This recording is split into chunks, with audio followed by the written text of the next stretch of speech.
Hey guys, this is WalterFootball.com After Dark show for May 22nd, 2024. Going to be talking about the new 2025 NFL mock draft that I have on the site. As you can see, I'm flying solo tonight. Usually we have Jacob on Tuesday. Unfortunately, Jacob had a family issue and he couldn't attend, but he will be back next week. We're going to discuss NFL win totals tonight, but I wanted to wait until Jacob got back just because, I felt like I was going to discuss it anyway with him. So, why not just look at the 2025 NFL mock draft update today? And as you guys know, when I'm solo here, I'll answer all questions. I answer all questions anyway, but I don't have to worry about any co-hosts getting canceled or anything like that because I can't get canceled. So I'll answer anything you guys have for me. Doesn't have to be about football. So just leave a comment in the chat. I'll get to it. Doesn't have to be about football, like I said. So please hit like, subscribe, comment below, share this video. Visit the link in the description for the merch store. All that mean a lot to us. As you can see here, we have on the screen, we have some new shirts that I made. The money laundering one that was a few weeks ago. The colors were chosen very carefully there. We have Rogers Butker, make football great again. So if you support Harrison Butker and Aaron Rodgers, it's a nice way to do that by buying the shirt. There are 4 lights reference to Star Trek: The Next Generation, where you shouldn't be brainwashed into saying something that you don't believe. You can probably guess what that's all about. We have this Pedo Pete T-shirt that you can get just in time for the election. You guys might recognize the logo and also the nickname. So I showed some people this, and some people were like, "What does that mean?" And then other people thought it was hilarious. So I guess it really depends on like how much you pay attention. And a brand new shirt is November is Sloth Month. I think this image is fantastic. I actually asked ChatGPT to make this. I asked them to make a fictional flag of a country where a sloth is eating a cheeseburger, and they made these like marijuana leaves in the background. It doesn't quite look like marijuana leaves, but I think it's like implied. And then the colors were chosen red, white, and green, and that's the Hungary flag. So like the sloth is hungry. So I thought that was pretty funny. And it's time that the other 6 deadly sins get their due. They should all each get a month. So November is Sloth Month. I chose November because it's Thanksgiving. So there's all that. And another way to support the show is super chats, super stickers. We had one Slew 555 last Saturday. We had Michael McGee, $20 super chat last week. We've had some other great ones from John Sanders and Germ and Degeneron. You guys have been so helpful in keeping the show going because these YouTube ads, they pay next to nothing. Like 73 cents is the last time we had no super chats or super stickers on the show. We made 73 cents. So it's pretty bad. I can't even get a half a McDonald's cheeseburger at that price. So yeah, there's that. And also my book is out as well on Amazon.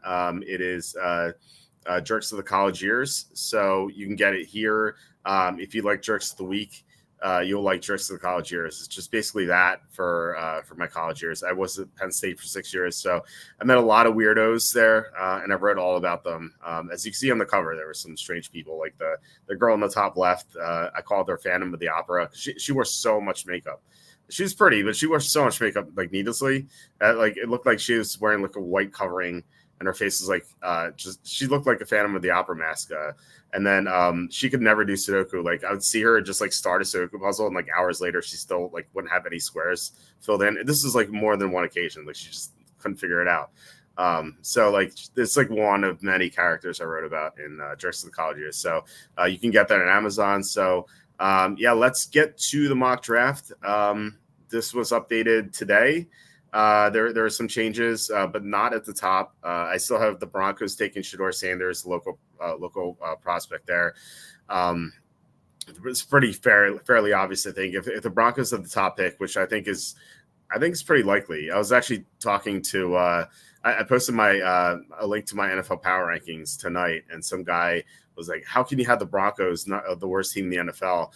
And I don't know, like, what do the Broncos do well? Or even, like, what do the Broncos do on an average level? I just can't figure that out. Like, they lost offensive linemen this offseason. They lost Jerry Jeudy. Not that Jerry Jeudy was a great player or anything, but still a player they lost. their defense lost several players. Their defense at least used to be good, and now it's not. And like, yeah, the Sean Payton, but what's Sean Payton's record without Drew Brees? I actually want to look that up. I don't have that on hand, but I think that it's probably pretty bad. So I'm not buying this Broncos team at all. I think they could easily have the worst record.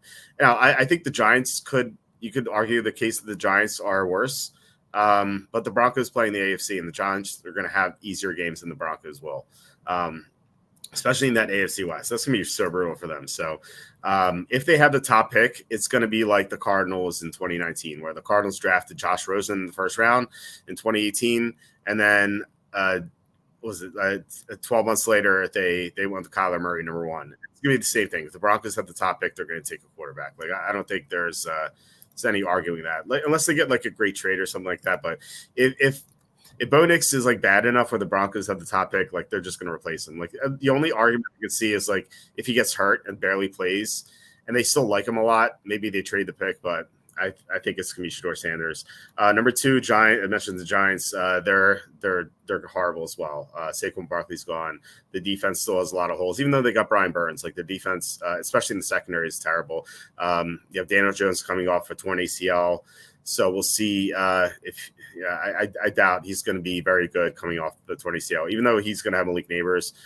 Just no Saquon Barkley is going to be very painful. The offensive line still stinks outside of Andrew Thomas.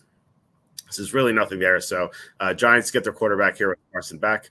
Number 3, Cardinals. I had them taking a quarterback here, and I kind of rethought that.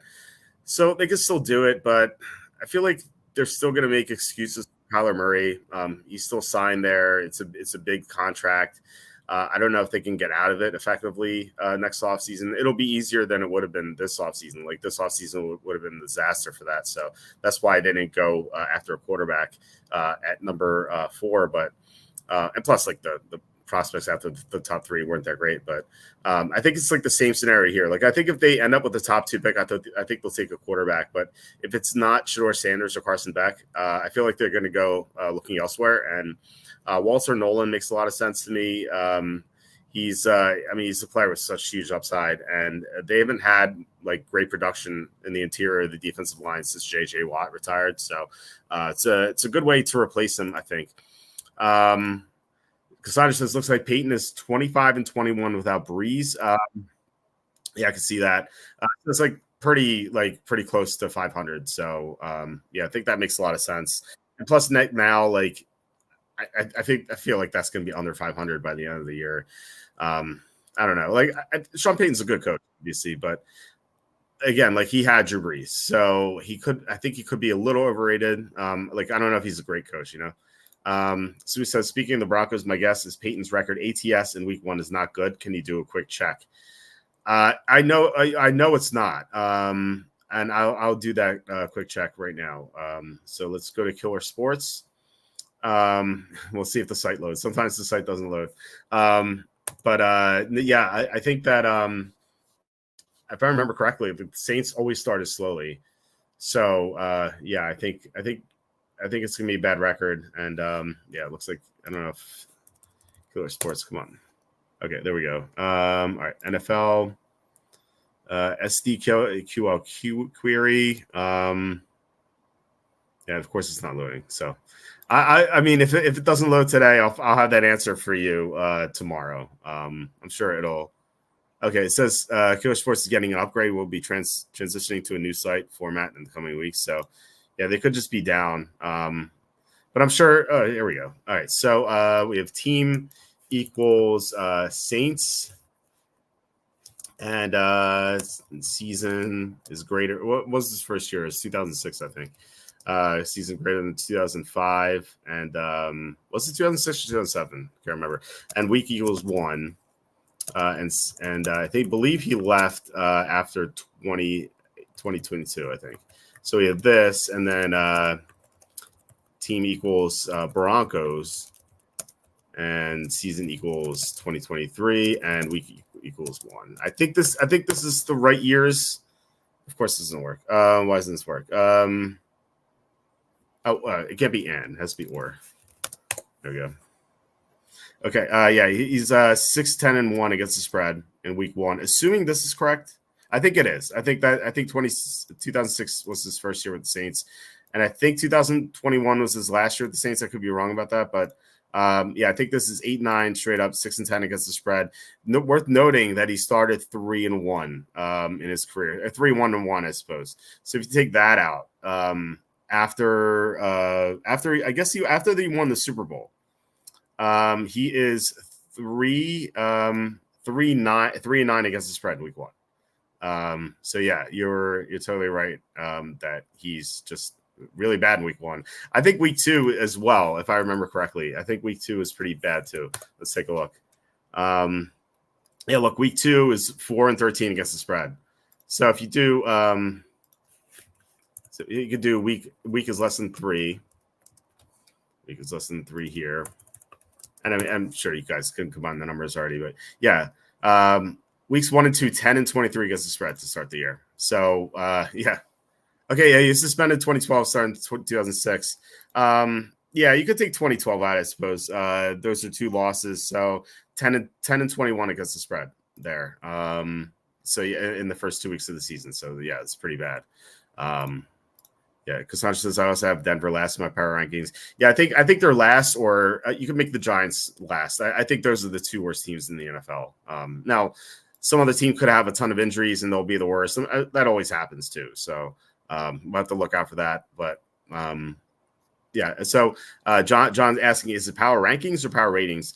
I suppose it could be both. Like power rankings, I felt like is always you're just ranking the teams, and ratings is when you assign like a numerical value to each team, and then you try to figure out what the spread is.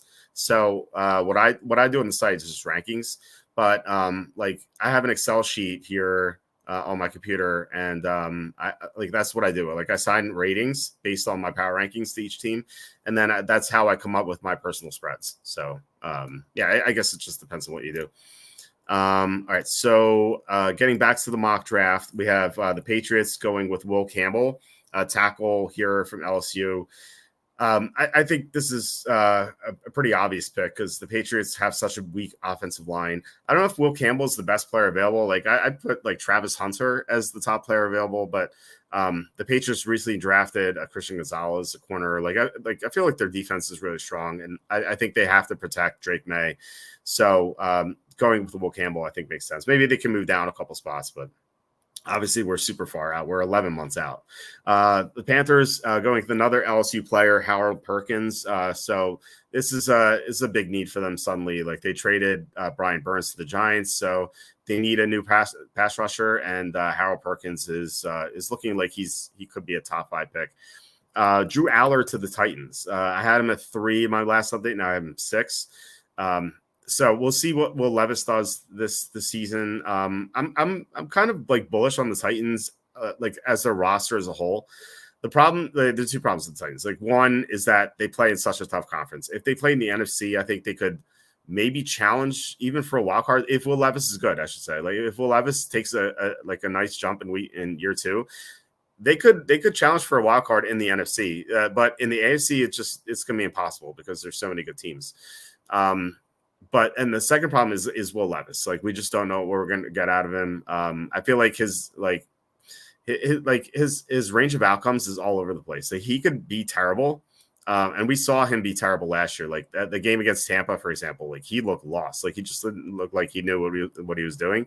But then he has some really good performances too. Like against the Falcons, his first game, like he was great. And granted, the Falcons had no tape on him, but still, the week after against the Steelers, I thought he composed himself well against Mike Tomlin's defense. And then he had that great fourth quarter against Miami on Monday night. So like we've seen Will Levis do really well, but we've also seen him like play poorly. I think the game against the Colts, I think he played terribly too. So we'll see. I mean, they drafted J.C. Latham to protect him. Well, they signed Calvin Ridley, so he's going to have better pieces around him. Tony Pollard, not that Derrick Henry is bad last year, but they lost Henry, but they're going to have Tony Pollard in addition to Tajay Spears, so he's going to have a chance to succeed. Also, Tyler Boyd, they signed him, so yeah, I mean, we'll see. And if the Titans are this bad, that means Will Levis didn't do well or he got hurt. So they could go after a quarterback. But if Will Levis does better, I think the Titans could be drafting in the teens. So 7, we have The Vikings taking Travis Hunter. I mentioned him earlier. He could be the best non-quarterback in this class. Just not sure like where I'd put him above because like I think the Panthers go pass rush and I think the Patriots go offensive line. So it really depends on who's drafting, but he could go as high as he could maybe be the third pick in the draft, I think. Yeah, I mean, the Vikings need cornerback help, and he'd be a huge upgrade for them. Seahawks are going with Mykel Williams, a pass rusher from Georgia. They've lacked a great pass rush for a long time, so I feel like they should probably address that at some point. So, Germ 269. I love this price. Cheeseburger time. Now I'm hungry. Yeah, a McDonald's cheeseburger officially costs $2.69, at least in Feasterville, Pennsylvania. Because I don't know what my dentist was thinking. Like I told the story. I went to the dentist because I have to get tooth replacement. I had to get a tooth extracted. It like shattered when I ate an apple, and so it was like so painful. So I had to get it extracted. I had to get I will have a new just a replacement soon, but I had to I've been going to the dentist recently, and we were just talking about like the overall market, and I told him, I don't know how this came up, but like it was the day the Starbucks stock tanked like 20%. And I was like, yeah, who's going to Starbucks these days? Like people are taking out loans to buy groceries. And he's like, yeah, everything's so expensive. He's like, a McDonald's cheeseburger is $12. I'm like, what? No way. And he's like, yeah, I've been there. And he's like, yeah, McDonald's cheeseburger is $12. I think I can't believe this. So I said, like, I'd go to McDonald's and just buy one cheeseburger and see how much it costs.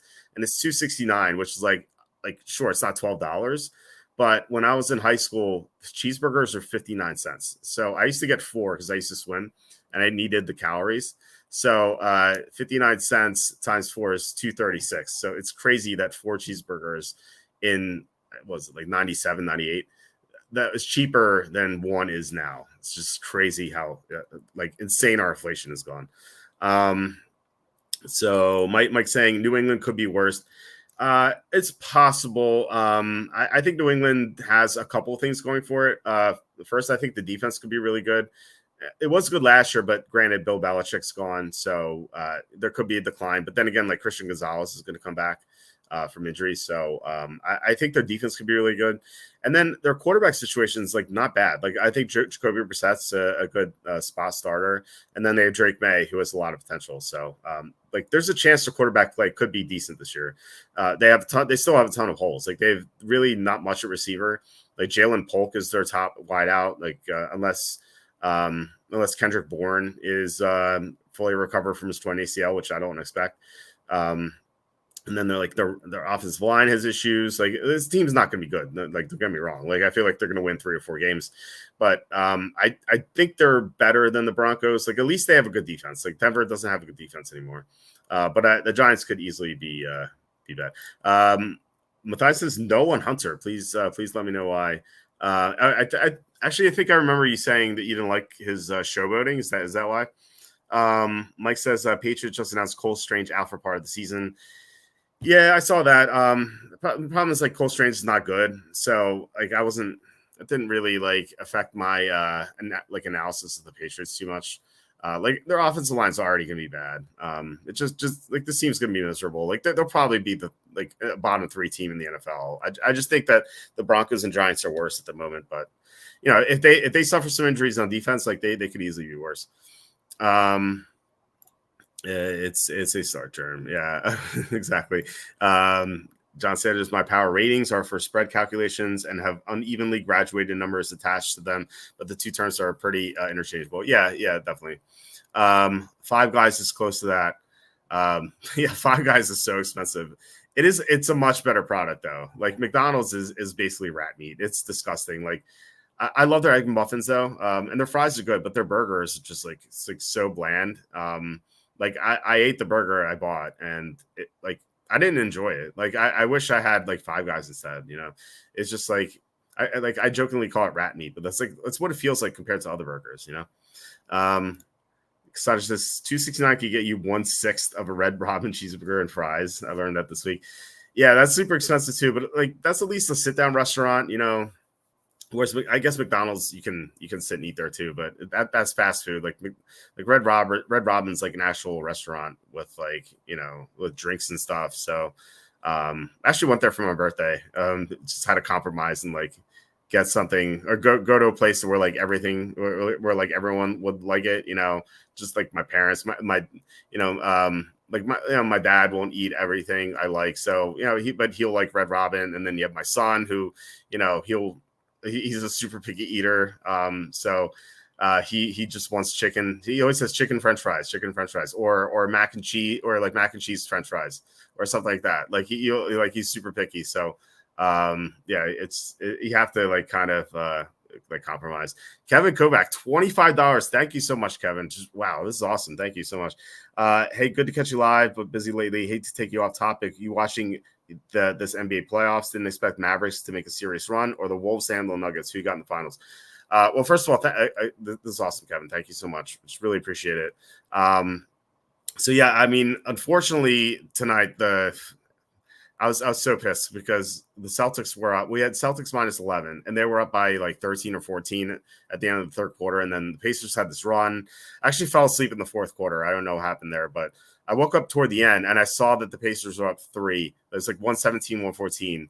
And the announcer's like, Rick Carlisle should foul here. And I'm like, yeah, of course. And I'm pissed because I had Jason Tatum under 29.5 points.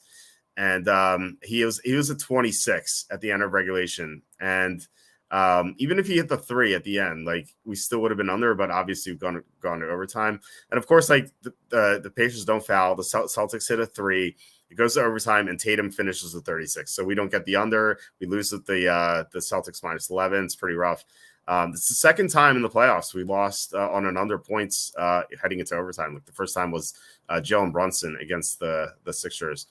But no, I actually like I like the Timberwolves a lot. Their defense is really good, and I'm just not convinced Luka Doncic is 100%. Like he's like that game 4 against the Thunder where they blew that lead.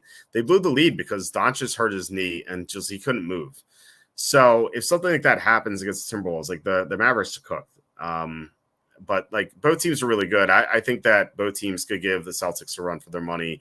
The Celtics have had such an easy path so far in the playoffs. Not to say that they're not a good team, but they played the Heat without Jimmy Butler, and then the Cavaliers they lost. They never had Jared Allen, and then Donovan Mitchell got hurt at the end.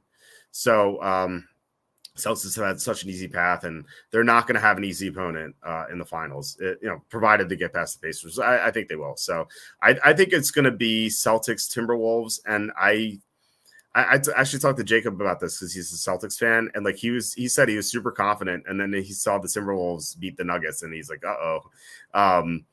but I think the Timberwolves will beat the Celtics in the finals, but I could really see Celtics, Mavericks, Timberwolves, any of those 3 teams winning.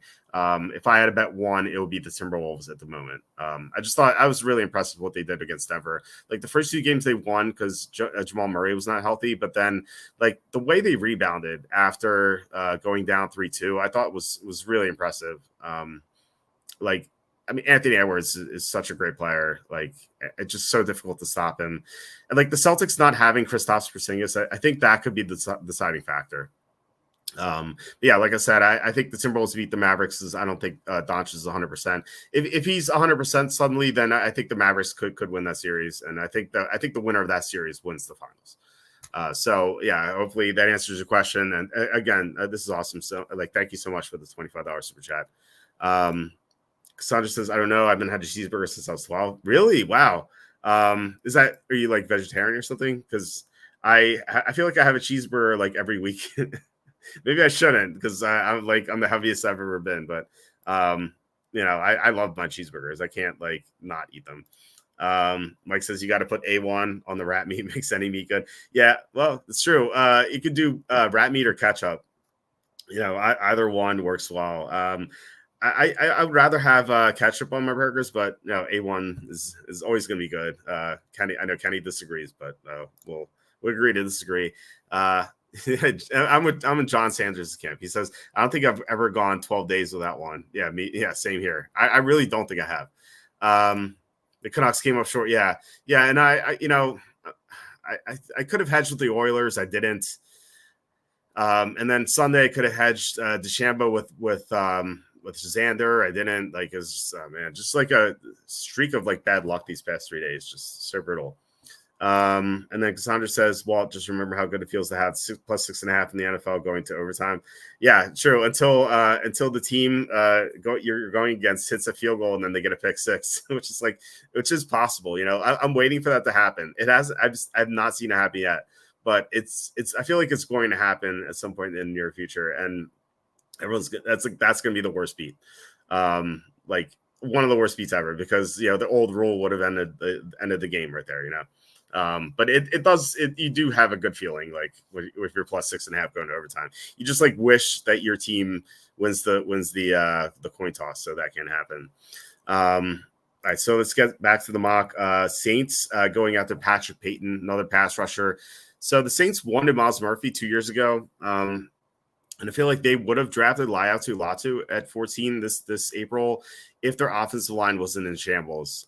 They almost had to go after Talise Fuaga, or really another tackle, really. But so they've had to wait for a pass rusher. I think they finally address it here.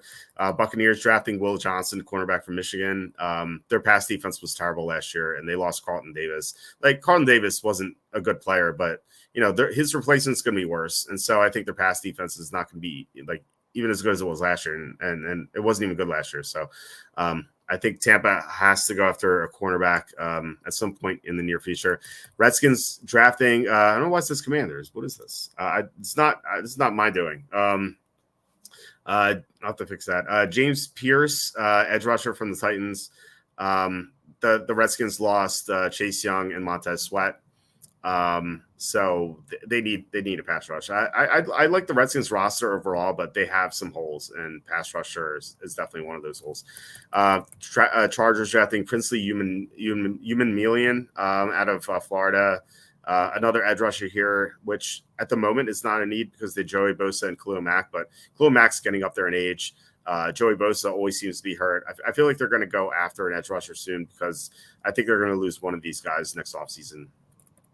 Steelers getting the fourth quarterback in this draft, Quinn Ewers from Texas.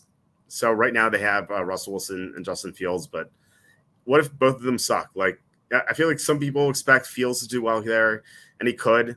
I think fewer people expect Russell Wilson to do well there, and I'd be shocked if he does. So the Steelers might be coming out of the season thinking, hey, we need a quarterback, and maybe they'll go after one at number 13. The Raiders drafting Ernest Green. So they wanted Paris Johnson 2 years ago. The Cardinals sniped them.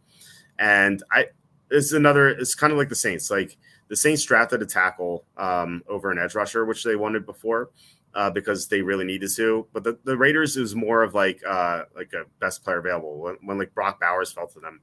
I think they would have gone with Michael Penix if he was there. And if he wasn't there, I think they would have drafted a tackle. But like, I feel like Brock Bowers is just too good to pass up for them. So they finally get their tackle here. Their offensive line has a couple of like really good blockers, but there's some issues there that they need to address. Colts drafting Benjamin Morrison. So there was some thought that the Colts are going to draft a corner, but then Laiatu fell to them. So I think they'll draft a corner to fill that need here. So Benjamin Morrison, I think would be a good pick for them. And then you have Mason Graham, defensive tackle to Dallas. Dallas looked terrible against the run against the Packers, and unless they're out to a big lead against bad teams last year, like, they couldn't stop the run. So I think that they're going to go after an interior defensive lineman. So Cassandra says Walt's editor is getting sent to the reservation. I don't know. I don't think it's the editor here. I think we have it automated. So what happens is when I update my mock draft, I go through this tool that my developer set up, and it just uploads the thing. And I think it just automatically does it. It automatically says it's the Commanders. I don't know why. It really shouldn't, but I don't know. I think it's because Charlie's does it, and I think my developer built it based on Charlie's. So I think it would have been tough. It would have been tough for him to do like one or the other. So. He just settled on one, but I don't know. I just hate the name. It's gonna be changed soon anyway. All right, let's get to second half here. Malachi Starks to the Jaguars. The Jaguars made Jake Browning look like Joe Montana in that Monday night game late in the year. So their secondary really needs some upgrades, and I don't think they did enough to upgrade the secondary, that's going to be a problem for them this year. Browns drafting T.J. Sanders, defensive tackle from South Carolina. So I mean, obviously they have Myles Garrett on the edge, but in the interior, it's not that great. Like they didn't have they had great pass rush from the edge last season, but their interior pass rushing like pressure rate was pretty low. So I think they're gonna want better play at defensive tackle. Rams drafting Kelvin Banks. He can play tackle or guard. I don't think the Rams could go wrong here being an offensive lineman. Matthew Stafford's so much worse when he's under pressure. And obviously, most quarterbacks are, all quarterbacks are, but Stafford like so much so because like he has no mobility really. So especially at this age of his career. So I think the Rams could go after an offensive lineman. Falcons drafting Jordan Hancock, cornerback from Ohio State. So they need a cornerback across from AJ Terrell. That's like one of their two big needs. They need that, and they need an edge rusher. And they really could have drafted one at 8. They could have drafted Latu. They didn't. So I think that's going to come back to hurt them. And then like obviously another cornerback's needed too. Bears drafting Landon Jackson, edge rusher from Arkansas. So they have Montez Sweat, but really that's it for their pass rush. Like they don't have much else to get to the quarterback, and so I think they need like a second player to do that. And like they're another team that could have drafted Latu, or like some people mock Dallas Turner to them, which would have made sense. I did that too, but that would have made more sense before Turner had the medical red flags pop up. So Bears get their edge rusher here. Another defense lineman, Tyleik Williams to the Dolphins. They lost Christian Wilkins, so they need all the help they can get on the defensive line. Jets drafting Sonny Styles. I feel like most people would expect offensive player, but the Jets safety situations are pretty bad. So if they can get like a decent safety here, I think they would do it. Plus, receiver would be like the other obvious choice, but this draft class doesn't look like it's going to have a good receiver. Like I think I have one receiver in the first round of this mock draft. Like maybe there could be two, and obviously some guys could really boost their stock or come out of nowhere. Like that's obviously can happen, but at the moment, like this is not a great receiver class. So I think it just makes more sense to draft a safety here and then get a receiver in the second round. Ravens drafting Trey Zune, the third, tackle from Texas A&M. The Ravens lost 3 offensive linemen this offseason, so I think that's going to be an issue for them. We'll see. I mean, maybe they'll have some guys like Daniel Falele is going to start the season. We'll see how he does. He's just like a massive human being. I just don't know if he can make it in the NFL. Maybe he can. If those guys don't pan out, I think the Ravens will definitely be looking at an offensive lineman here. Bagley says Red Tails make too much sense. My gut tells me it'll end up being even worse than Commanders. It's probably true. I think Red Hogs or Hogs, like just like a tribute to the offensive line, from like 30 years ago. I think that would be great. Plus, like you can make the connection from like Redskins to Pigskins to Hogs, or Red Hogs. I think that would be awesome. Red Tails would be fine. I don't know. I think they should just go back to Redskins. Like the only people offended by it are like, or like white people with blue check marks on Twitter. Well, before, not blue check marks now, like because everyone has a check mark now. But like before, you know what I mean? Like saying, Washington bureaucrats. That's probably the scariest logo of them all. Like what is the scariest thing you can come up against? Like in person, like if you meet a bear, right, for example, like Chicago Bear or Detroit Lion, like if you come across one of those things, like you're almost certainly dead, right? But bureaucrats, it's probably worse. I'd rather face a bear than a bureaucrat. John says I like Washington Bandits. Our lacrosse team is named that. Bandits is definitely better than the Commanders. Like I feel like anything's better than the Commanders.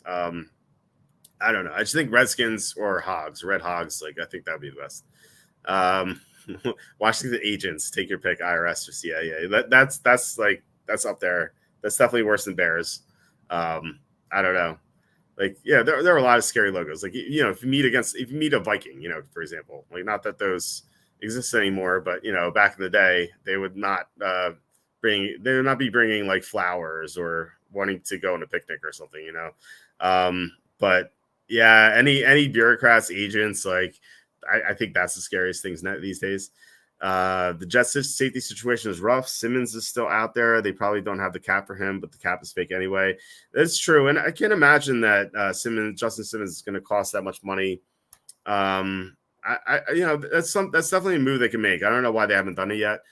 Yeah, like you said, cap is a problem, but unless he's got to be asking for a lot of money, or he's injured, like one of the two. Like, there's no reason why he's not. Like he should be signed. Like I feel like those are the only reasons I could feel like why he's not signed yet. Washington gets there first. Yep. we have one for sure in office right now. I can't believe you're choosing the bear over the bureaucrat. I don't know. Bureaucrat's scary to me. Like, they could take away your entire family's wealth. Like, yeah, sure. You meet a bear, you're dead. But like, you meet a bureaucrat, like, they're taking away everything from you and your family. Like everything is gone. So I don't know. I think I'll take one for the team and just go against the bear, I suppose.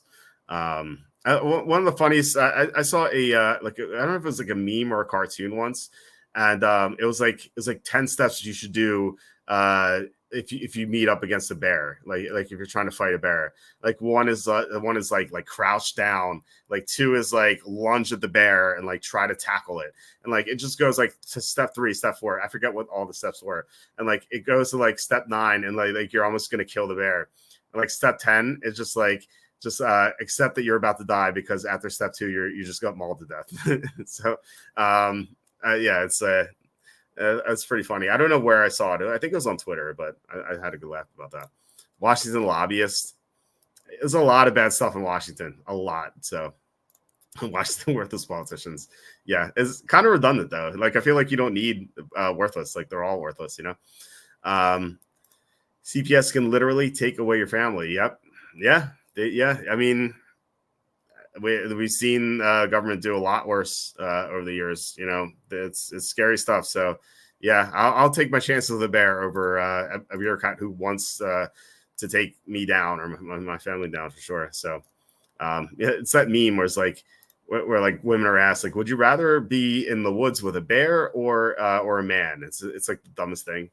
But but a bureaucrat, is the man a politician or like a bureaucrat or an agent? Then yeah, I think bear actually makes more sense there. Depends on the bear. Polar bears hunt humans. It's true. Yeah, it's true. Yeah, didn't specify. It could be bear cub too. Is Spencer Rattler better than Derek Carr? I mean, he could be. I don't have much faith that he's going to be. Like, Derek Carr is like the epitome of mediocre.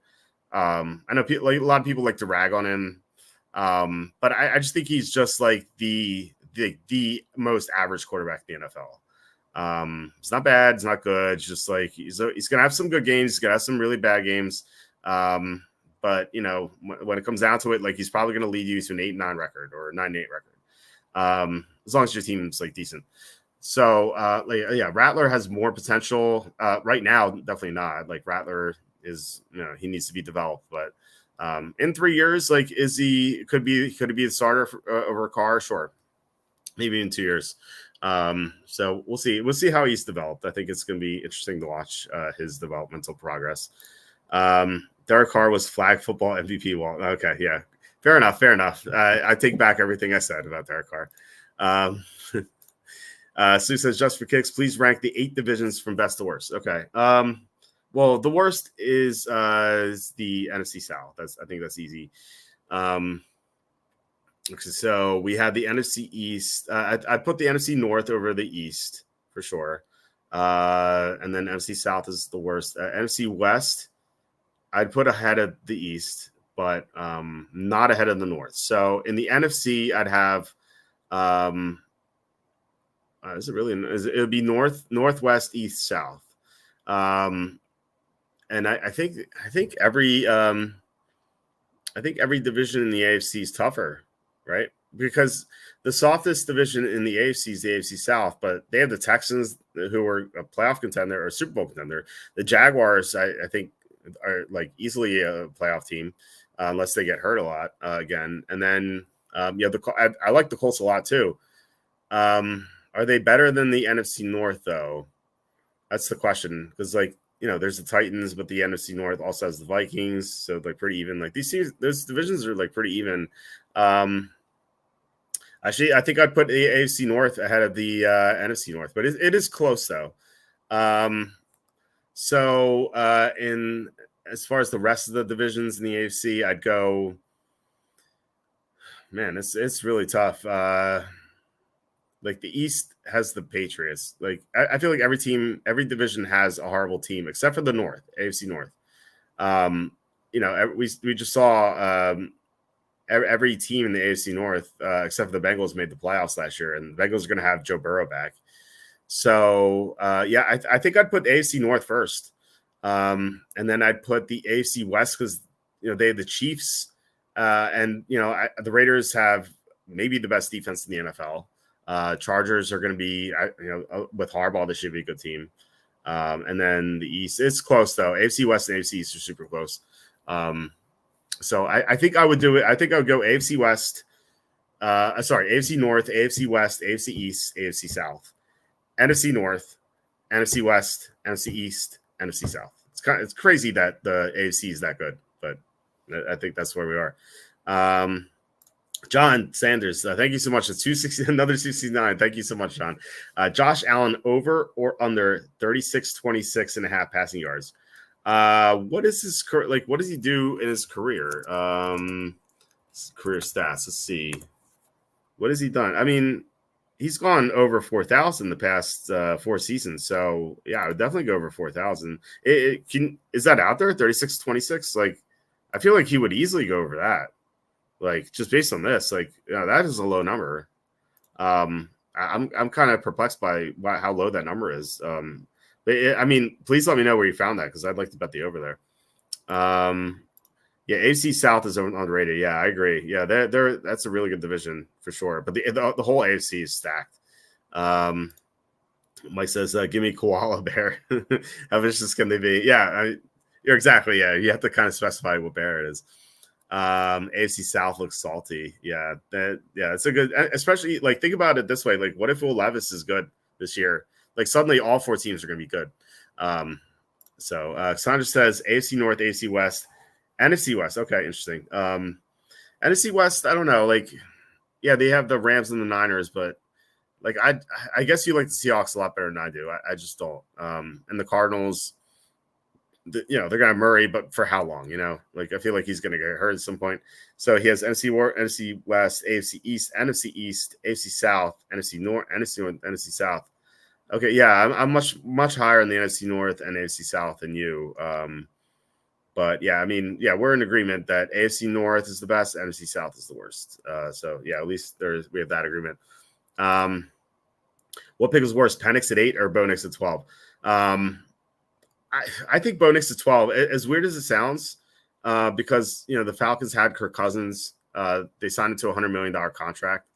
Drafting Penix at 8 made no sense, except, and which the theory I brought up, like, what if Kirk Cousins is not healthy? And they realized that, they signed him, they're excited, he's coming off a torn Achilles, and they watch him throw, and they're like, oh crap, like, this guy's not going to be healthy. We need to identify him as a sunk cost and draft Michael Penix.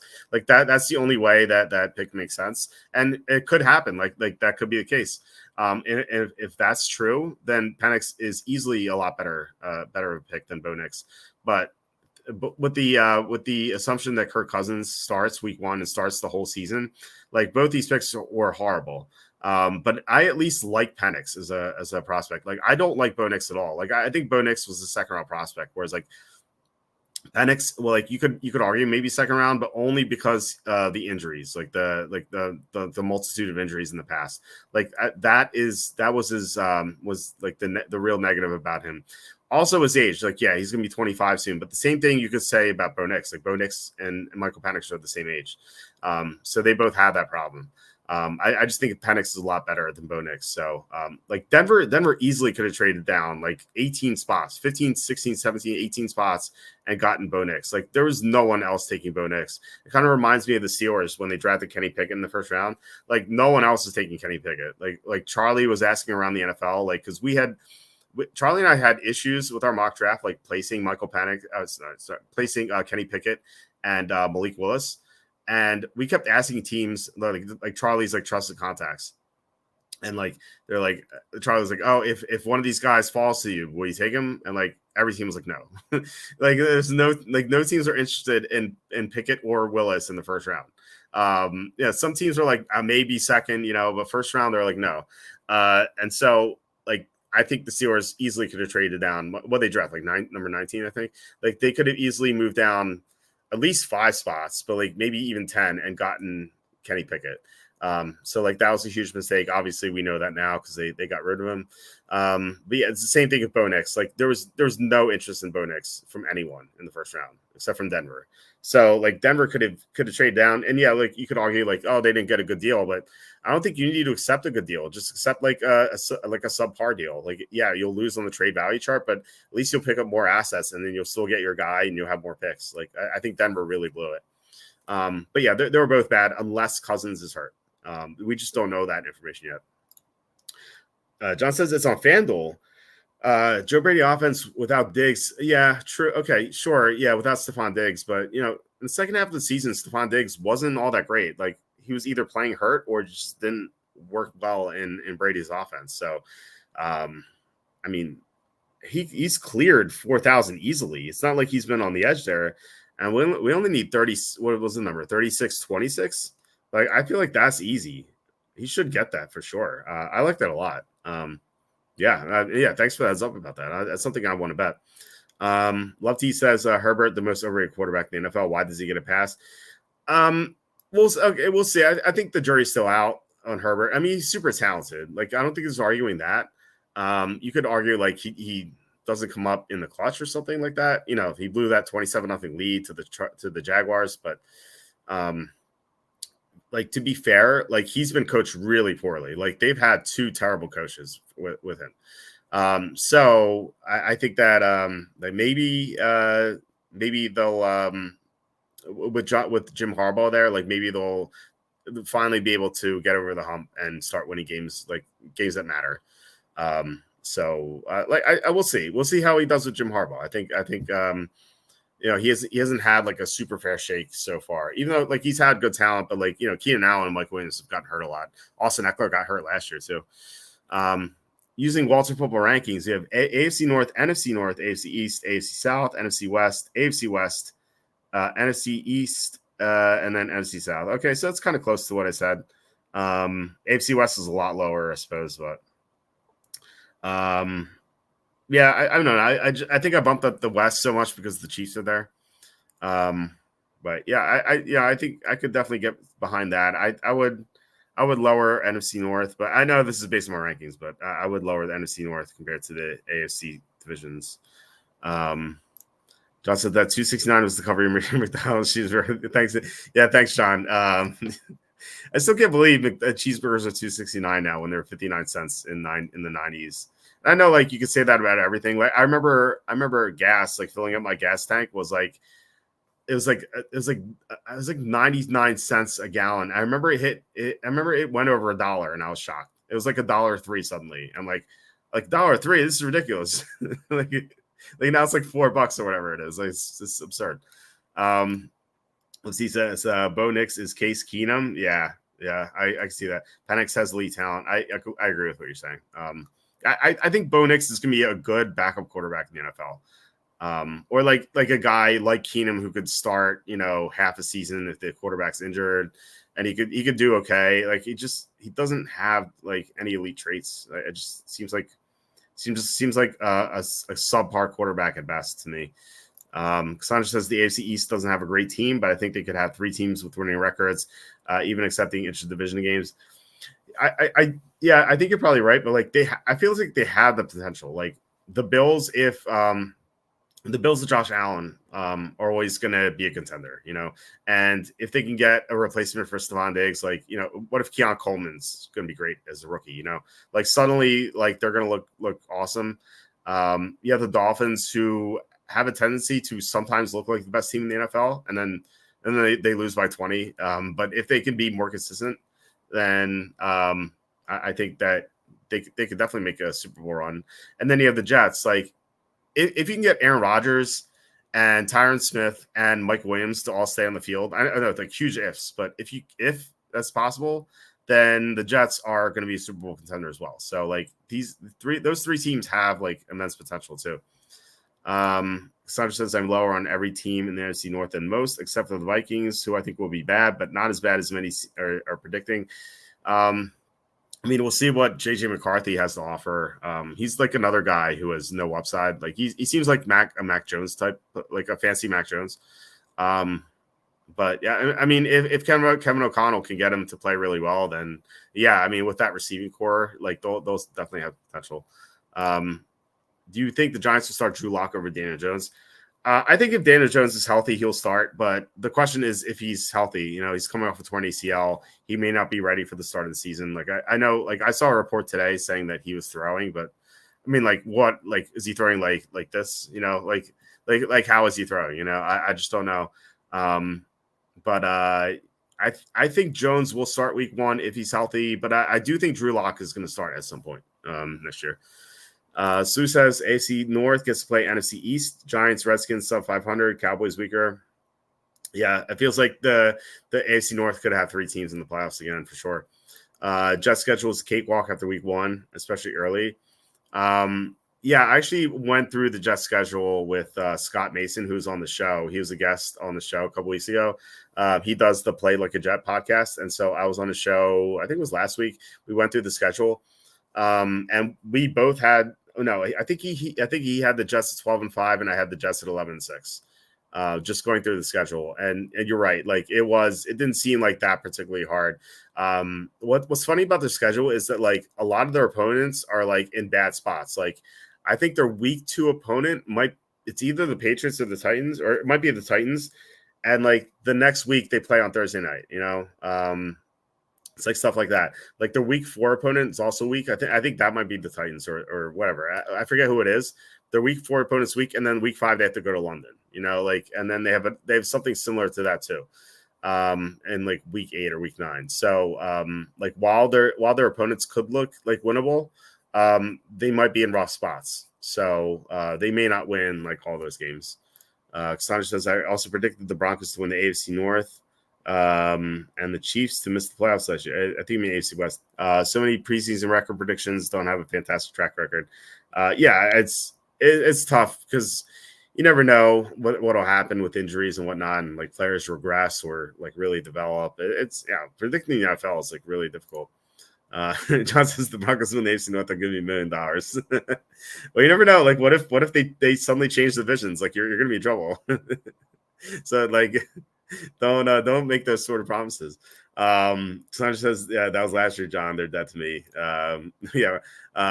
Like, what if suddenly, like, the NFL's like, wait, we need to change the divisions? I don't know why they'd suddenly be in the North, but yeah, I don't know. Like, Cowboys are in the East for some reason. Like, the Arizona Cardinals used to be in the East. I know it's because they used to be like the Chicago Cardinals, the St. Louis Cardinals, but it was so weird that the Arizona Cardinals used to be in the NFC East. It's so stupid. Sue says Eagles are 8-1 to start. 8-1 to start 5-0. They have Green Bay, Brazil that Friday game. Atlanta at Saints at Buccaneers bye versus Cleveland. Yeah, I think that's pretty good. I think where is that? Is that FanDuel or DraftKings? Like, where do you see that? Because I mean that Brazil game could be tough. That's their toughest game. If they get by that, like, who knows what Cousins' status is? And plus, that game's at home. The Saints are not a good team. The Buccaneers are that's a revenge game. So I like that a lot there. And then they get the Browns after their bye. So yeah, I think that's a good play. Sue says MGM. Yeah, I like that a lot actually. I think I think it's worth a shot 8-1 for sure. What do scouts think of Bryce Young? Is he actually a bust or just a bad situation? Well, I mean, teams liked Bryce Young last year. It's not like they all thought he's a bust or like they all thought he's a reach. But the Panthers front office and coaching staff all wanted CJ Stroud. Well, I shouldn't say all. Like I'm sure there's some guys in the front office who wanted Young, but I know for a fact that when they made that trade up, the coaches thought they were getting that they thought they were getting CJ Stroud, and then the owner was like, "No, we're going Bryce Young," and they're like, "Oh no," and then he fired everyone who disagreed with him. That's very similar to what Bill O'Brien did.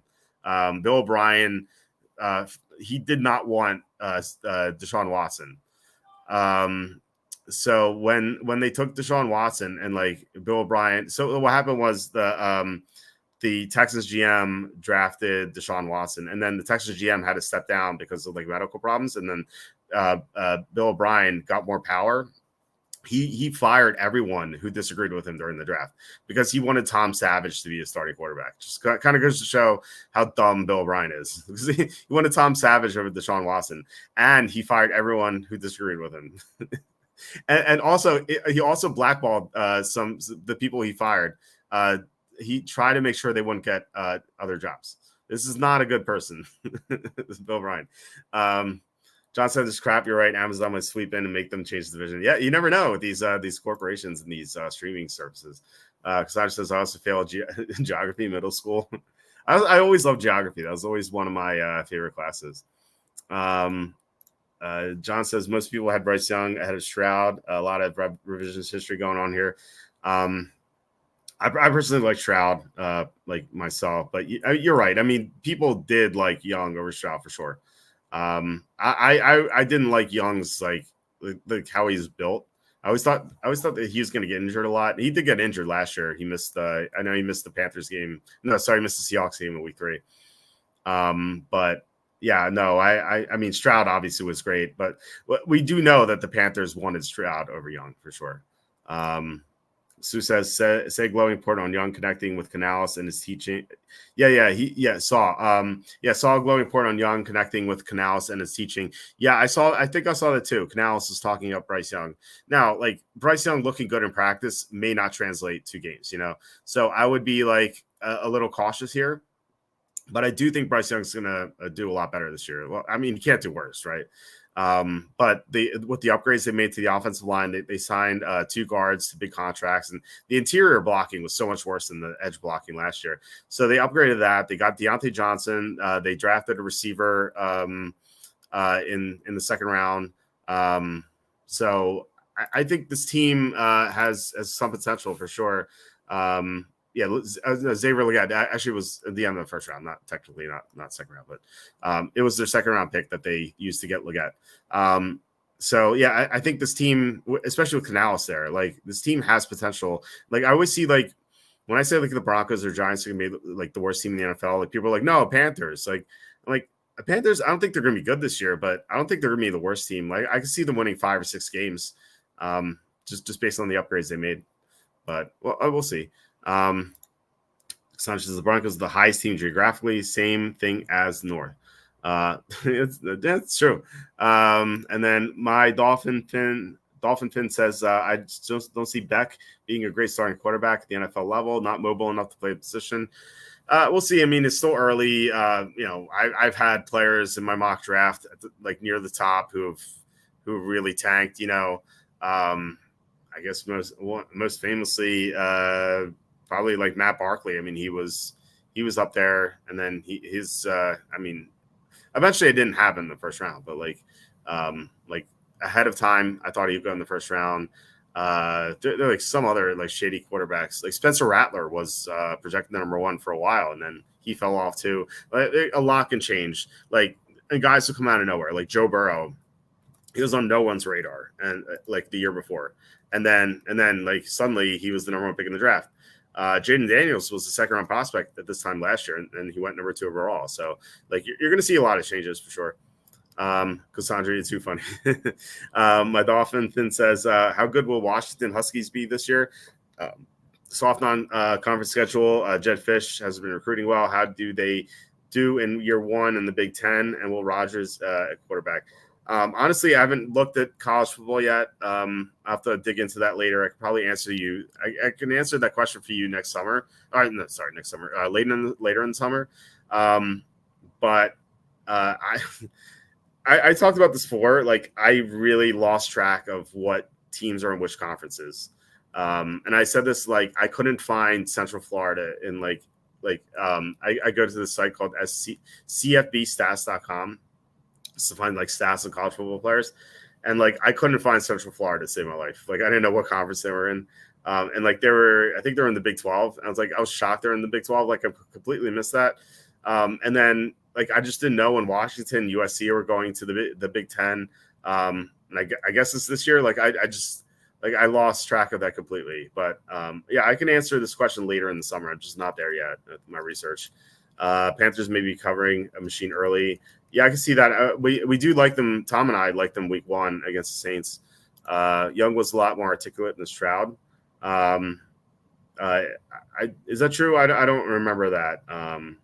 I don't remember hearing reports about that, but I can maybe see that. Rank them: TJ Watt, Max Crosby, Nick Bosa, Myles Garrett, Micah Parsons. Oof. How do you rank these guys? I don't know. These guys are all awesome. Like I don't know how you rank these players. I don't know. I mean, I'd probably put Nick Bosa and TJ Watt toward the bottom, only because they tend to get hurt more often than the other guys. But that can always change. So I guess just like off the cuff, Garrett, then Parsons, then Crosby, then Watt, then Bosa. But like, if you tell me Watt's 100% for the whole year, then he might be first. But he, like, past couple of years, he's gotten hurt each season. So I don't know if I could trust him to stay on the field. Same with Nick Bosa. But yeah, I mean, that's a tough ranking. Like, they're all great players. Big 12 and ACC are merging. That's like, then again, like, I've completely lost track of this stuff. I feel like they should just get rid of the conferences and just have one big thing. I don't know. Cassandra says, love to. Says Lamar Jackson can't read, and the NFL somehow gave him 2 MVPs. I'm no longer convinced that articulation matters. Yeah, I'm really pissed off about the MVP stuff. Like, I had Jalen Hurts the past 2 years, and I feel like I've gotten screwed over with those 2 bets. So I feel like Hurts should have won in 2022, and like he was ahead of everyone in 2023. He shouldn't have won last year, but he really should have won in 2022. Byron Murphy, kind of what impact can we expect from him from the Seahawks now under Mike Macdonald? I like Byron Murphy a lot. He slipped in the draft, kind of like all defensive players did, just because like there's such a big demand for offensive players. But yeah, he could have a big impact year 1 for sure. I do like him a lot. I'm not high on Seahawks in general, just because like new head coach, don't know what to expect. I think Geno Smith could regress. The offensive line lost 3 interior blockers, so like that's a problem. But no, Byron Murphy could be really good. And don't forget, Cal and Stanford will be in the ACC. Is that true? I didn't even know about that. I'm honest, completely honest here. I just lost track of this completely, and I stopped paying attention to all the conference movement. Is that true? How are they in the ACC? Like, why are they even calling it the ACC? By the way, I love your streams and your website. Thank you so much, my Dolphin fan. I really appreciate it. I think you're one of the few people we have watching from Twitch. So thanks for tuning in. And thanks for the compliments. Really appreciate it. Doug says Walt knows nothing about the NFL's predictions on everything around the 50%. That is not good. No, we're definitely over 50%, bro. Come on, we're like 52%. No, actually, what were we last year? We could just go to the picks page. Let's see. Let's see here. Actually, I don't know if it's tough to find links these days. All right. Well, picks.php.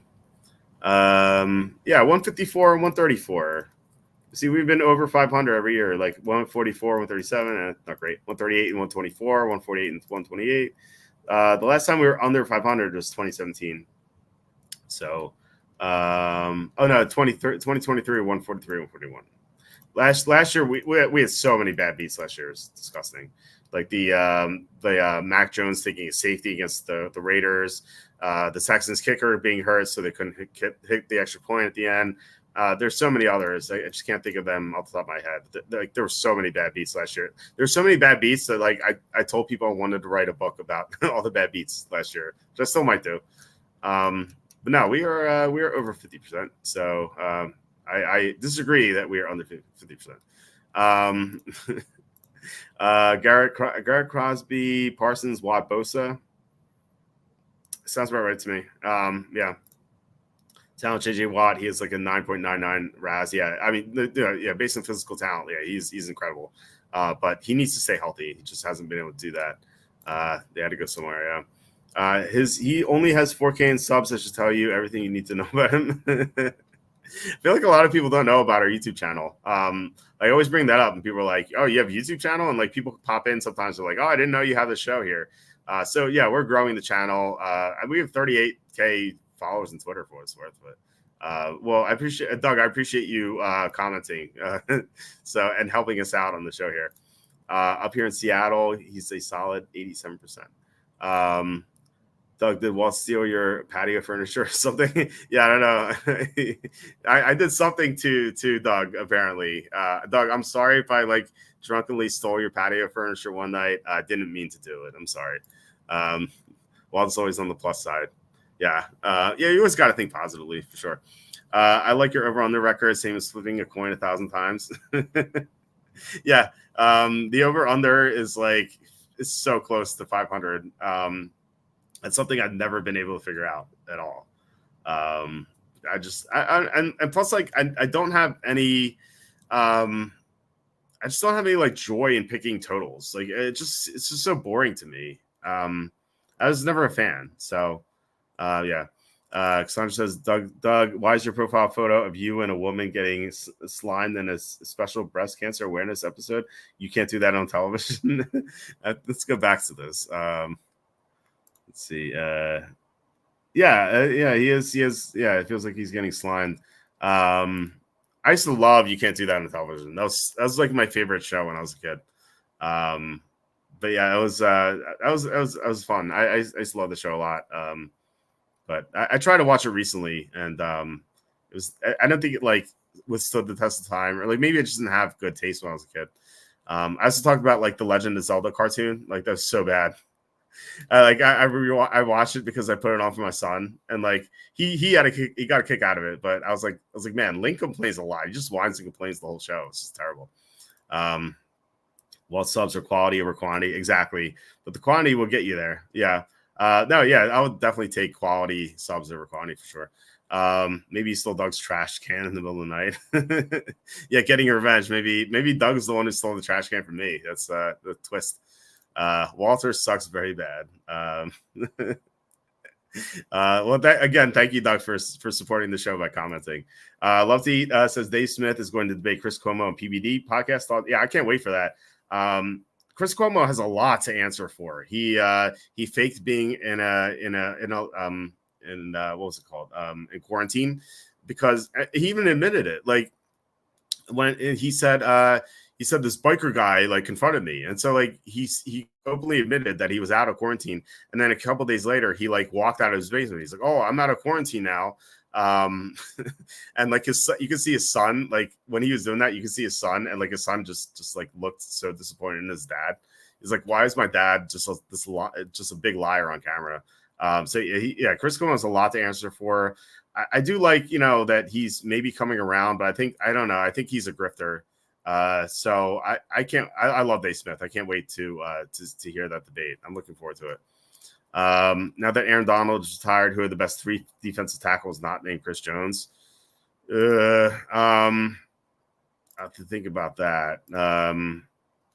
I need a list in front of me. I'm just gonna like try to find a list. Maybe it's something I can answer the next show or something. But yeah, I'll have to think about it. You can't do it on television. Needed pink slime. Doug is on to something.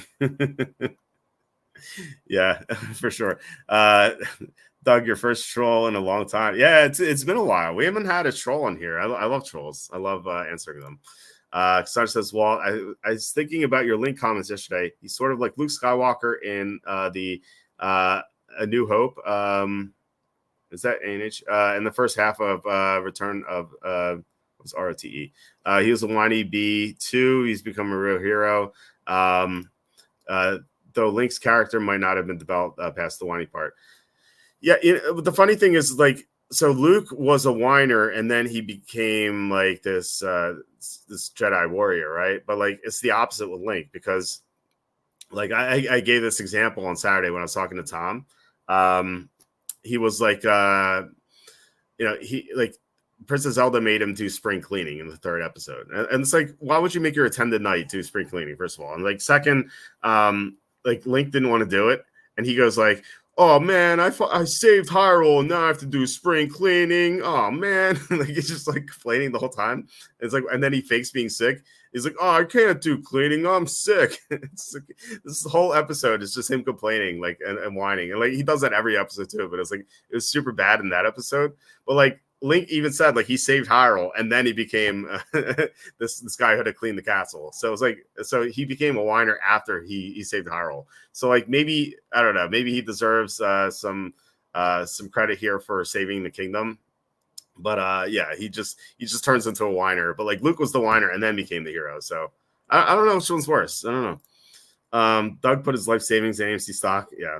Well, Adam Aaron was he really screwed everyone over, man. GameStop at least has a pulse. So like, GameStop I like I still have shares in GameStop. I always sell like covered calls, but I still have what I do is I sell covered calls, and I take the money I make off of that and just buy more shares. I'm still high on GameStop, and I saw Robert F. Kennedy Jr. said he bought 15,000 shares of GameStop or something today. But yeah, AMC is the joke because Adam Aaron just dilutes at the bottom. He's like either completely incompetent or he's just really compromised, and he's just controlled by the hedge funds at this point. I've never seen a CEO do more to screw over investors. Like they're I mean, I should say, like, the CEO of BBIG was maybe the worst. I think he's in prison now. But like Adam Aaron is just blatantly just crushing investors left and right. Every time there's positive momentum, he just does something negative. Like every time, like he never lets the stock run. This guy's a criminal or completely stupid. One of the two. Man, okay, ESB, okay, yeah, Emperor Strikes Back on mobile tonight, yeah. Yeah, no, Luke was a whiner. He wasn't that great, but he did develop into this great Jedi warrior. So yeah, not a troll. I just don't like his takes and predictions. I've been following him for many years. Yeah, I mean, well, look, everyone's gonna have bad takes and bad predictions for sure. Just all you need to do is have more, better. Yeah, you have more good takes and predictions than bad predictions and takes, and I don't know. I feel like we've had more good takes than bad takes, but you know, I feel like everyone has bad takes for sure. My Dolphin Fin says, "Have a good night. When's the next stream?" We stream every Tuesday, Wednesday, Thursday, Saturday, around the same time. Like sometimes earlier if my guest needs to be on earlier. But yeah, Tuesday, Wednesday, Thursday, Saturday, all the time. Mike says, "Think of Doug Tessier as a sign of success. The more success." For podcasts, you become the more trolls you get. Yeah, that's definitely true. Yeah, the bigger you get, the more haters you get. That comes with the territory. Walt, I think I thought of it in part because "Excuse me, Princess" it's pretty clearly ripped from Han Solo. Yeah, that's okay. Yeah, that's a good one. I didn't thought of that, but yeah, you're right. Yeah, they're both whiners. It's funny. You follow someone whose takes you don't like. Yeah, it's true. Hey Bryce, how are you? Thoughts on Baltimore this season? I think if their offensive line can get figured out, then I think they could be just as good as they were last year. But I question that. Like, they lost 3 offensive linemen this offseason. Maybe their replacements can be good, but if not, I think they're going to struggle. So it's all about the health and the improvement of the offensive line. Just the players they have replacing the guys they lost. I think that's key. It was like the years Lamar Jackson has been MVP, their offensive line has been awesome. And then so he won MVP 2019. In 2020, they lost Marshall Yanda to retirement. Then Ronnie Stanley got hurt, and then Jackson just didn't play as well. Like, that's like every quarterback. Like you take away their 2 best offensive linemen, they're not going to be as good. So yeah, I just look at Mahomes that year. He got blown out in the Super Bowl. Like he had no blocking. Like the offensive line is so important. So if the Ravens replacements on the offensive line are really good, then they could be great. If not, they'll probably be just like mediocre, like 9-8 or 10-7. But they have potential to be like 13-4 again, or 14-3. So can you explain why 7 NFL teams have no Thursday games this upcoming season, yet 13 teams play 2 Thursday games? Or should I consult Professor Count Dracula? 1, 2, 3, 4, 6. No, it's I think the answer is Amazon. I heard this quote once. I can't remember who said it, but he said, if you ask a question that you don't know the answer to, the answer is probably money. And so I think it's Amazon just being like, we want good teams. We don't want crap teams playing. And the NFL is like, okay, you get your good teams, Amazon. You paid us a lot of money. Here you go. So I think is it fair? No, but it's what happens when these streaming services come in and pay a ton of money. Mike says, first of all, there's a big difference between predictions and actual bets. I know Walt is on the plus side of his actual bets. Yeah, there are always going to be losses. Like I said, these past 3 days have been brutal. But, I feel like we're going to rebound. So, for sure. Who is worse, Mike Florio or Chris Cuomo? Well, at least Chris Cuomo has done a mea culpa. Like I said, I think he's a grifter. But at least he's apologizing. Like Florio's never done that. I think Florio's, I don't know. Obviously, he's been successful in building his website, but man, he's he has some really bad takes sometimes. Sometimes I think Luke's whining was great. It helped show the character development over the 3 films. He was definitely whiny, even to his aunt and uncle, about having to do chores. Yeah, that's a good point. Yeah, the fact that he got less whiny is definitely a key part in that development. I'm sure that was intentional. Old school Metroid NES, the hardest game to beat. I would point to Teenage Mutant Ninja Turtles or Battletoads on NES or Ghosts and Goblins. I think they're definitely both up. All 3 of those are up there too. Lamar Jackson dropped to 205 pounds. I worry about his durability. Yeah, that's another question. Like Lamar Jackson stayed healthy all last year, but the past 2 seasons before that, he wasn't able to. So can he do it? We'll see. Predictions are different. For example, if you predict a team to win the division, your odds of being right are 1 in 3. Yeah. For the most part, sometimes like a team's not going to have a chance. Like for example, like the Broncos, for example. But yeah, for the most part, Sue says makes sense. No Cardinals, Chargers, Colts, Jaguars, Panthers, Raiders, Titans.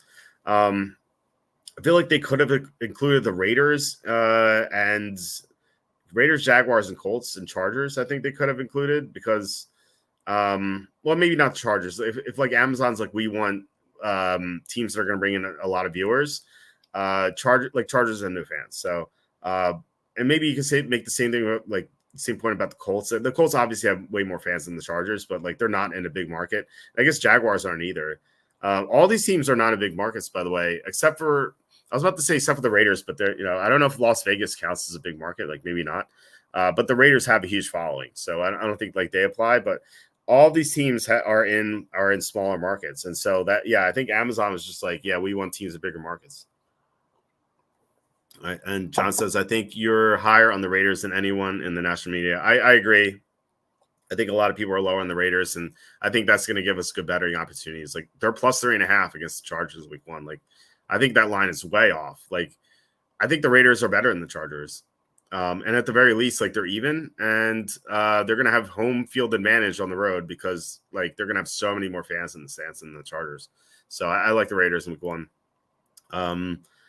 Raiders don't have many primetime games because of the QB situation. I mean, you can't like advertise, hey, come watch Gardner Minshew.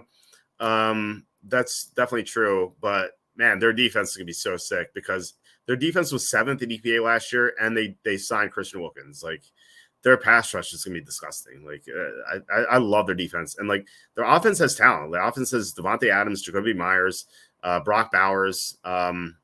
And I mean, like Gardner Minshew is not bad. Like he almost led to the Colts to the playoffs last year. Like he's not a bad quarterback. So I think that I like the Raiders. I think they can push for a playoff spot. Saw American Underdog, Kurt Warner star. I have not seen that. I actually wanted to see that. I just never got around to it.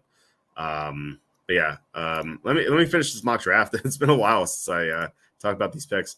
Where did I stop you? I stopped the Ravens pick. All right, so Texans taking Denzel Burke. The receivers in the AFC South have gotten a lot better. So the Texans might want another cornerback. Plus, like, there's so many great passing offenses in the AFC. Packers going Danny Stutzman, a linebacker. They lost Devondre Campbell, so they need a replacement for him. Not sure why there's no logo here. Tetiora McMillan, receiver from Arizona. He's the only receiver I have in the first round.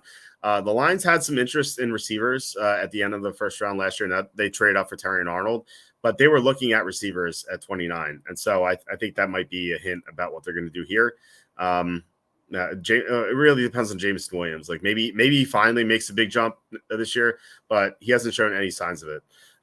Bill's going after Abdul Carter, edge rusher from Penn State. Von Miller is not going to be around much longer, and I think they want to get younger on the edge. 29 Bengals drafting Gentry Williams, cornerback from Oklahoma. They wanted. I know the Bengals liked Max Melton a lot. They didn't get him, but they were planning on drafting him. And so I think again it might be a sign of what they're going to do here. Obviously a long way to go, but I think the Bengals are going to go after a cornerback early. Eagles drafting edge rusher Ethan Burke from Texas. Don't need to explain that. Like the Eagles love drafting their defensive linemen. Brandon Graham's probably going to be retiring soon. And like, who knows, maybe he'll play forever, but like he's really getting up there in age. So they need another edge rusher. We're closing out with 2 defensive tackles. The 49ers drafting Bear Alexander from Georgia. They didn't. The Niners are another team that loves drafting defensive linemen. They didn't draft one this offseason, which was like pretty shocking. So maybe they make amends for that here. And the Chiefs getting Kenneth Grant. Chris Jones was just re-signed, but he's in his 30s now. I think they'll want a replacement for him in the future. Like this is what the Eagles do too. Like the Eagles draft like in advance, and I think the Chiefs are going to be like, all right, we're going to get our replacement for Jones like 2 years before he leaves. So Kenneth Grant here from Michigan. So that is my mock draft. That Bryce says, I remember you mentioning Buffalo as a Super Bowl favorite. They're relying on a lot of young players filling key holes. Does that worry about you at all? I wouldn't say they're a Super Bowl favorite. I think they're a Super Bowl contender. Like with Josh Allen, like I always think that they're going to be in the mix for a Super Bowl. Like I think you could make the same point about the Ravens. Like as long as Lamar Jackson's healthy, the Ravens are going to be in the playoffs. They're going to be contending for a Super Bowl. It's just like the level of quarterback play is just like too high. But the Bills do have their question marks. Like what are they going to get out of receiver? Like we just don't know. Like Stephon Diggs is gone, but like I said, like what if Keon Coleman's great? What if Khalil Shakir takes the next step? Like Curtis Samuel's there, like he has experience in Joe Brady's offense. I think the Bills have a ton of potential. Like I wouldn't write them off. And I feel like a lot of people are writing them off. Like I've seen some people saying like, "Oh, the Bills Super Bowl win is close," and I think that's absurd. But I wouldn't say they're a favorite though. I think that they're in like the second tier. Like the first tier, I think is Kansas City and Cincinnati. I think those are the 2 best teams in the AFC. Assuming Burrow's gonna be healthy. And then the next tier, you have your Ravens, you have your Bills. I think you have the Texans. Who else is there? Dolphins if Tua's healthy, Jets if they can stay healthy. There are a lot of teams in that second tier, just depending on like the statuses of their players. What are your thoughts on Kharkiv falling to the Kharkiv falling to the Russians before Election Day? I think it will happen. And it's funny, like all the money that they're sending over is disappearing. Like I recently saw a report saying that they lost $10 billion that they sent over. It's like, how do you lose $10 billion? Like, it's funny that the IRS audits people over like a $500 Venmo payment, but like, oh, we lost $10 billion. Whoops. It's like, it's so absurd. And I saw like the Russians were advancing without like any resistance. So I don't know. I don't think it's going to last. Interior pass rusher, very safe. I think receiver and tight end are the riskiest picks. And I think offensive lineman's least risky. But yeah, I think you're right. Like asking why so many Bills haters, Diggs and Davis were terrible last year. Now they have a plethora of receivers to replace them. Yeah, I don't know. Like it just seems like the Bills are just off the radar for a lot of people. I don't think that's fair. Like they get Matt Milano back too. Like that's a huge deal.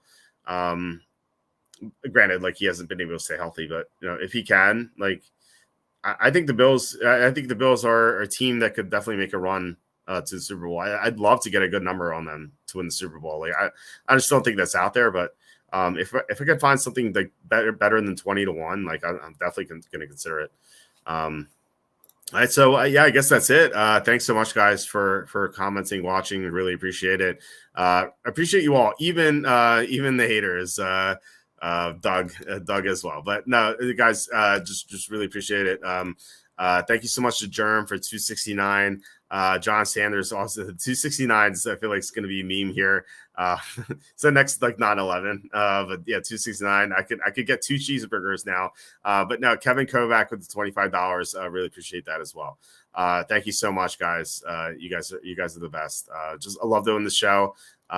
Wish I could do it every day. It's just like it's tough with work. Like I have to get work done. It's just like not possible. But Sue says Bills so much turnover in personnel. Yeah, it's definitely true. But I think their core is still intact, and I think that's what matters. And the offense got better with Joe Brady in the second half. Like even though like Stephon Diggs struggled, like the offense did get better as a whole in the second half of the year. They used James Cook a lot more as a receiver. I thought that was key. Josh Allen started running more, which like I don't know if that's going to happen in the first half of the year, but like as long as Josh Allen is willing to run and do what it takes to win, like the Bills are definitely going to be in contention. Like they almost beat the Chiefs last year, who won the Super Bowl. So had they beaten the Chiefs, like the Bills could have been the winners last year. So, but yeah, we have another comment here. What is this? Make America Great Again says just was declassified. The FBI was authorized to use deadly force when they raided Mar-a-Lago. Wow, is that true? I hadn't seen that. That's crazy. I didn't watch the news today. I was going to do that. I'm actually going to drive to Trenton today instead of tomorrow, just because like I can. It might rain tomorrow too, so just going to do that. But yeah, I didn't see the news, but man, that's not. I can't say I'm surprised, but yeah, that's it's disturbing. Yeah, there will be golf picks. So, man, this tournament is tough to bet because Scotty Scheffler is like plus 250 or 260, whatever he is. I haven't looked at every sportsbook yet, but like Scheffler is the overwhelming favorite. Like I'd be surprised if he loses. And then it's Colin Morikawa. Like those are the top 2 guys in this tournament. And then it's like a bunch of third tier golfers really. After that, like this is not a great tournament to bet. I'm going to bet Scheffler, but like I'm concerned about like what if he's still distracted by the arrest, So there might be some good opportunities. I like Tom Hoge. I think it's a great course fit for him. He's actually second in my model. Colin Morikawa is third. So I'm gonna bet Hoge. Let me actually pull it up here. So in my model right now, it's sorted by alphabetical. Hold on, I have to sort by. Okay, so yeah, my model's Scotty Scheffler's number 1, and then by far it's like not even close. Tom Hoge's number 2. Colin Morikawa's number 3. Akshay Bhatia, who we had at 65-1 at the Texas Open, he is 4th, but I don't know if he's healthy. That's the problem. Andrew Putnam is 5th. Christian Bezadenhout is 6th. Brian Harman 7. Harris English 8. Keenan Bradley 9, and then Denny McCarthy 10. And then a couple of bigger names. Max Homa is 11th, and Sepulon Straka at 12. So I would be looking to I'm going to bet Hoge. I don't know. Assuming his odds are good. I'm going to be betting Hoge, Scheffler. Not sure about Morikawa because he's 12-1. It's not a great number. And like against Scheffler, I think it need a better number, Putnam's interesting. And then Bezadenhout. I like the course fits for them are fantastic. Brian Harman might be worth a look too. But again, like this is not a very exciting tournament to bet just because Scheffler's in it. I wish Scheffler wasn't even in it. Like that, I think that would be so exciting to bet this. Like we'd have some really good opportunities here. But like I said, Scheffler, if Scheffler's focused, like he's gonna win this tournament by a mile. Like Morikawa is the only one who could challenge him, and like I don't think Morikawa is not a great putter. And I think you need to be a great putter to win this tournament. Like Morikawa was amazing with his irons, which is also super important here at the Colonial. But like if Morikawa was a better putter, I would definitely consider him as the winner here. But I just think his putting may betray him. So I think, like I said, if Scheffler's focused, he's going to win this by a mile. If he's not focused, then like that's when you're like Tom Hoagies might come in, Bhatia if he's healthy, Putnam, Bezuidenhout. I will have picks by tomorrow morning. I would have had them this morning, but I just wanted to make sure Scheffler was going to play in this tournament because like you just never know. So I didn't want to post my picks and it's like, oh, Scheffler's not playing, and then like I bet him like, and then everyone's odds are so much better, and I missed out on good odds. So I just wanted to make sure Scheffler's playing, and I haven't heard anything to contradict that. Let's say. Thanks anyway for the work you put in. Thanks so much for tuning in. Sue says, I heard Scheffler didn't have his caddy due to graduation Saturday when he had a bad round. Is that true? Man, feels like I don't know. I don't know. I feel like if I was Scheffler, I'd be pretty pissed about that too. And I guess that would explain his bad round because he was great on Sunday too. All right, that makes me more confident in Scheffler. Like I said, I'm definitely going to bet Scheffler. He's okay. Caesars 50% odds on golf 20. Scheffler goes from 280 to 420. Okay, yeah, I'm going to check that out. Thanks for the heads up there. Yeah, plus 420 is pretty good for Scheffler. When like there's like think about it this way, there's no Rory in this field. There's no Xander in this field. There's no Oberg in this field. Like except for Morikawa, like all the talented golfers are out. Like I think they're going to be playing next week at the Canadian Open. And I don't think Scheffler is playing at the Canadian Open. I feel like you have to play one or the other. It's like this tournament's in Texas, and then like if you play this tournament in Texas, like 3 days off, you have to go from Texas to Canada. And like you have to obviously get there in time to like check out the course and stuff, practice on the course. So yeah, I think it's like I think the guys playing this weekend, you're not going to see next weekend, vice versa. So like that's why you don't see like Rory here. Like Rory always plays the Canadian Open. It feels like a lot of the international guys, like Shane Lowry, I'm sure is going to play the Canadian Open. Like most of the international guys, Oberg, I'm sure is going to be there. Hovland took off. Maybe Hovland plays the Canadian Open. Like next week's field is going to be better as a whole, but I don't think Scheffler's going to be there. So maybe next weekend's going to be better for betting. But yeah, plus 420 I like for Scheffler. So yeah, like I said, I'm gonna have my golf picks tomorrow morning for sure. So yeah, check that out then. But yeah, once again, thanks guys for tuning in. Please hit like, subscribe, comment below, share this video. Visit the link in the description for merch store. All that would be appreciated. And Sanchez getting there on time, probably key for Scheffler. yeah, not running into a security or a traffic cop who tells him to go elsewhere. It's just, I can't believe that happened. That's so absurd. Anyway, once again, thanks guys. We'll be back tomorrow with Kenny. I assume Kenny's gonna be on. He hasn't told me otherwise. But yeah, we're going to be talking fantasy, I'm sure. Something related to that. We haven't decided on a topic yet, but I'm sure we'll come up with something. And then Thursday, not sure if we're going to have a guest on Thursday, but definitely Saturday with Tom. So yeah, looking forward to those shows. And yeah, again, once again, guys, thanks a lot. Have a good night, and I will talk to you tomorrow.